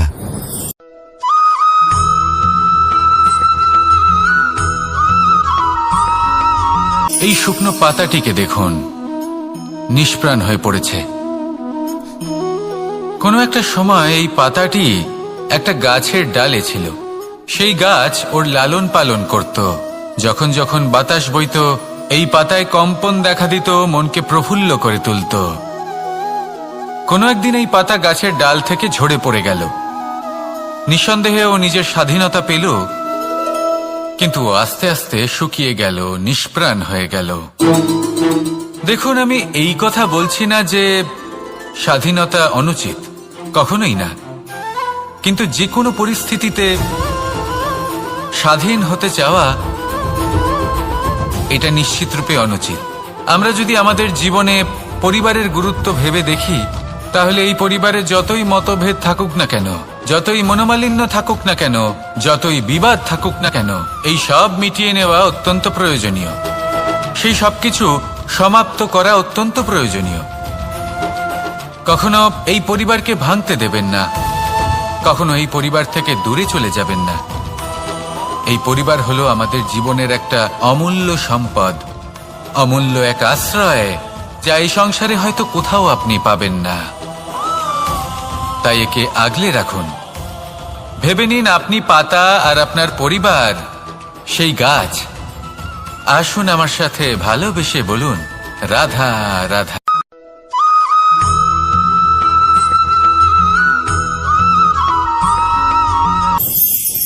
প্রেম আড়াই অক্ষর, মাত্র আড়াই অক্ষরের এই শব্দ প্রেম, এর মধ্যে ত্রিলোকের এবং সমগ্র ব্রহ্মাণ্ডের বীজ নিহিত আছে। এমন কি আছে যা এই প্রেম করতে পারে না? যেখানে শক্তি এবং বিদ্যা প্রয়োগ করে আপনি কিছুই করতে পারবেন না, সেটাও প্রেম দ্বারা অর্জন করা সম্ভব। প্রেম চাইলে পাথরেও ফুল ফোটাতে পারে। প্রেম চাইলে ন্যাড়া পাহাড়ের বুক চিরে নদীপথ তৈরি করতে পারে। চাইলে নিরক্ষর ব্যক্তিকে সংসারের শ্রেষ্ঠ জ্ঞানী করে তুলতে পারে। শুধুমাত্র এই প্রেমের জন্য সবার দুষ্ট কানাই ঘনশ্যাম হয়ে উঠেছিল। শুধুমাত্র এই প্রেমের টানেই ত্রিলোকের স্বামী দ্বারকাধীশ নির্ধন সুদামার পদসেবাও করেছিলেন। এই প্রেম হলো সংসারের সবথেকে বড় শক্তি। এই সংসারের আধার হলো প্রেম। এমন কিচ্ছু নেই যা এই প্রেমের পক্ষে সম্ভব নয়। যেখানে বিদ্যা এবং শক্তি সাহায্য করতে পারে না, সেখানে এই প্রেম আপনাকে জয়ী করে দিতে পারে। তাহলে আসুন আর আমার সাথে ভালোবেসে বলুন, রাধা রাধা।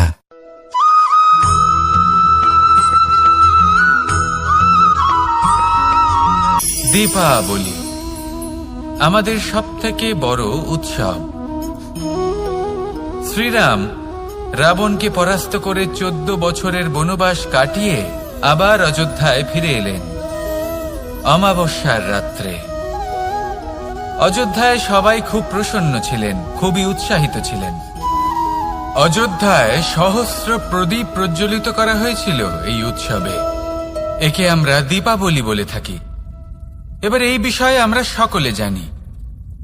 আপনি কি এটা জানেন যে শ্রীরাম বাস্তবে অমাবস্যার এক রাত আগেই অযোধ্যায় পৌঁছে গেছিলেন?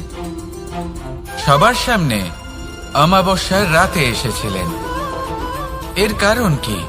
শ্রীরাম প্রমাণ করতে চেয়েছিলেন যে যে কোনো সময়, দিন হোক বা রাত, শুভ বা অশুভ হয় না। শুভ অশুভ কিছু থাকলে তা হলো মানুষের চিন্তা, তার ভাবনা, তার নির্বাচন আর তার কর্ম। নিজেই দেখে নিন। শ্রীরাম নিজের পরিবারের সাথে দীপাবলি পালন করুন, আপনাদের শুভেচ্ছা জানাই। আসুন আর আমার সাথে ভালোবেসে বলুন, রাধা রাধা।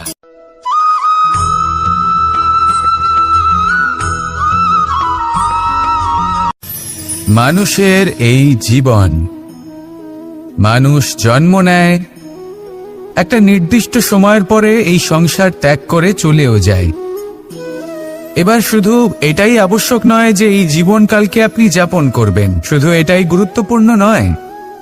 আবশ্যক এবং গুরুত্বপূর্ণ হলো এটা যে এই জীবনকালে আপনি এমন কিছু করেন যাতে এই সংসারের মঙ্গল হয়, যাতে এই সংসার আপনাকে মনে রাখে, আপনার থেকে প্রেরিত হয়, আপনার মতো হতে চায়, প্রত্যেক বছর আপনার জন্মতিথির অপেক্ষা করে, এমনভাবে আপনার জন্মদিন পালন করে যাতে সেটা মহোৎসবের আকার ধারণ করে। এবার এই জন্মদিন এমনি এমনি মহোৎসবে পরিণত হয় না। তখন হয় না যখন কোনো ব্যক্তি রাজার রূপে বা কোনো গোয়ালার রূপে জন্মগ্রহণ করে। তখন পরিণত হয় যখন একজন মানুষ জন্মগ্রহণের পরে এই সংসারকে কোনো শিক্ষা দিয়ে যান। কিভাবে একজন মানুষ গোয়ালা থেকে রাজা হতে পারে, কিভাবে একজন মানুষ অসত্য থেকে সত্যের পথে চলতে শুরু করেন, অধর্ম থেকে ধর্মের পথে চালিত হতে পারেন, কিভাবে অন্ধকার থেকে প্রকাশের দিকে যেতে পারেন, কিভাবে নিজের আত্মাকে পরমাত্মার সাথে মিলিত করতে পারেন। তা সে রামনবমী হোক বা জন্মাষ্টমী হোক, তাদের জীবনের সাথে জড়িত প্রত্যেক মুহূর্ত একটা পরবের আকার ধারণ করে। তাহলে আপনিও এইভাবে নিজের জীবন যাপন করতে থাকুন। এই সংসারে শুধু ভালোবাসা বিতরণ করুন, কিছুটা এমন ভাবে বিতরণ করুন যাতে আপনি এই সংসার থেকে চলে যাওয়ার পরেও এই সংসারে আপনি শুধুই ভালোবাসা বিতরণ করতে পারেন।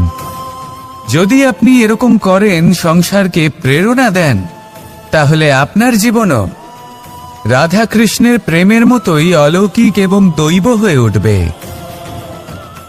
আসুন আর আমার সাথে ভালোবেসে বলুন, রাধা রাধা।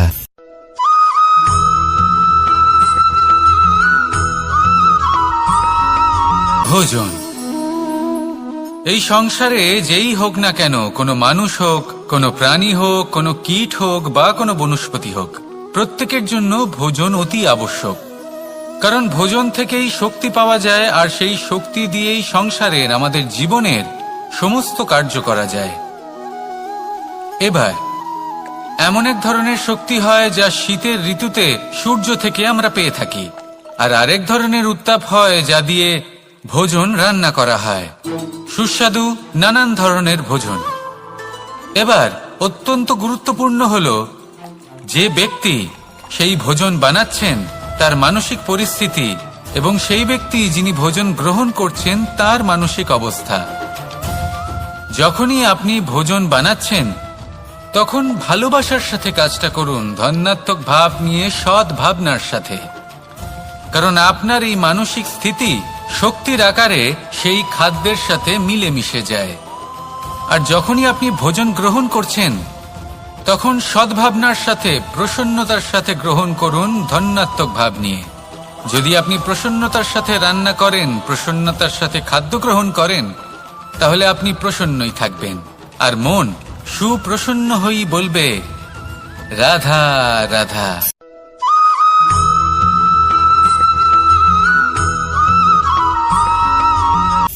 কথায় আছে সংসারে নাকি সকল রোগের ওষুধ আছে। যদি আপনি নিজের শরীরকে ভালোবাসেন তাহলে ব্যায়াম করুন, যদি নিজের নিঃশ্বাস প্রশ্বাসকে ভালোবাসেন তাহলে প্রাণায়াম করুন, যদি আপনি নিজের আত্মাকে ভালোবাসেন তাহলে ধ্যান করুন। কিন্তু যদি আপনি নিজের জীবনকে, পরমাত্মাকে ভালোবাসেন তাহলে সকলকে ভালোবাসতে থাকুন। এই ভালোবাসা অত্যন্ত গুরুত্বপূর্ণ এবং আবশ্যক। ভালোবাসার থেকে ভালো না কোনো ওষুধ আছে, না আছে কোনো আসন। এর থেকে ভালো না কোনো ব্যায়াম আছে, আর না কোনো প্রাণায়াম। এই ভালোবাসা বড় বড় সমস্যারও সমাধান করতে পারে। ভালোবাসা বড় বড় বিপদকে আপনার থেকে দূর করতে পারে। এই ভালোবাসাই আপনাকে জীবনে বাঁচতে শেখায়, কারণ ভালোবাসাই হলো জীবনের আসল সত্য। তাহলে আসুন আর আমার সাথে ভালোবেসে বলুন, রাধা রাধা।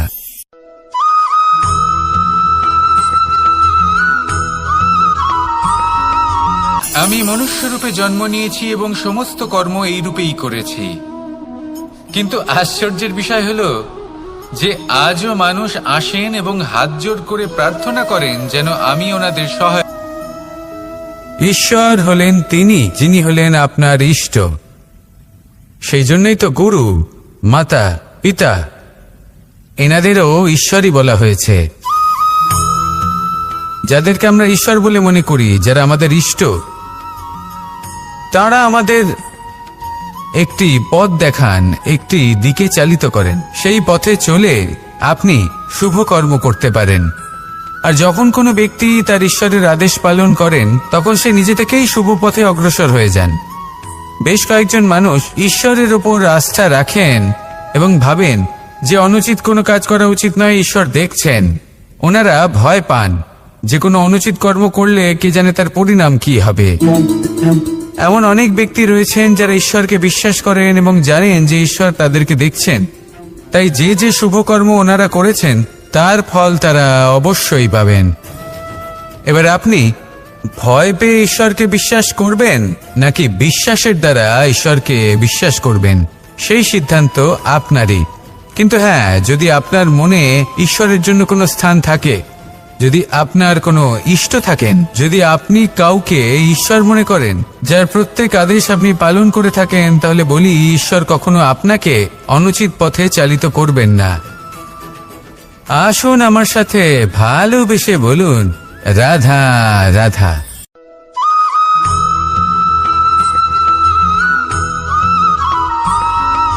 মানুষ যখন এই সংসারে প্রবেশ করে অর্থাৎ জন্মগ্রহণ করে তখন নিশ্চিন্তে থাকে, আনন্দে থাকে। কিন্তু যেইমাত্র তার মধ্যে বোধশক্তি আসে তখন সে চিন্তা করতে শুরু করে। চিন্তা ভবিষ্যতের, সেই সমস্ত বিষয় নিয়ে চিন্তা করে যা ওর হাতে নেই। তারপর বড় হয়, বিবাহ সম্পন্ন হয়, গৃহস্থ জীবন যাপন করে, তারপর আবার চিন্তায় মগ্ন হয়ে যায়। ভাবে এই যে আমার পরিবার, আমি কি ঠিকমতো তার খেয়াল রাখতে পারছি? কাল যখন আমি এই সংসার থেকে চলে যাব তখন আমার এই পরিবারের দেখাশোনা কে করবে? শেষ পর্যন্ত এই পরিবার তো আমারই উত্তরদায়িত্ব। যাক, আপনাকে একটা প্রশ্ন করি। এই সংসারে আসার পূর্বে আপনি কি এই প্রশ্ন করেছিলেন, এটা ভেবেছিলেন যে আমাকে ছাড়া এই সংসার কিভাবে চলবে? করেননি, তাই তো? তাই আপনার এটা নিয়ে দুশ্চিন্তা করার প্রয়োজন নেই যে আপনি যখন এই সংসার ত্যাগ করে চলে যাবেন তখন কি হবে। আপনি যখন ছিলেন না তখনও এই সংসার চলছিল, আপনি যখন এই সংসার ত্যাগ করবেন তখনও এই সংসার চলতে থাকবে। যদি কোনো বিষয়ের প্রভাব থাকে তা হলো আপনার আজকের তথা বর্তমানের কর্ম, অর্থাৎ আজ আপনি কি করছেন, কার জন্য মঙ্গল করছেন, কাকে প্রেরণা দিচ্ছেন, কাকে সাহায্য করছেন, কোন উদাহরণ প্রস্তুত করছেন।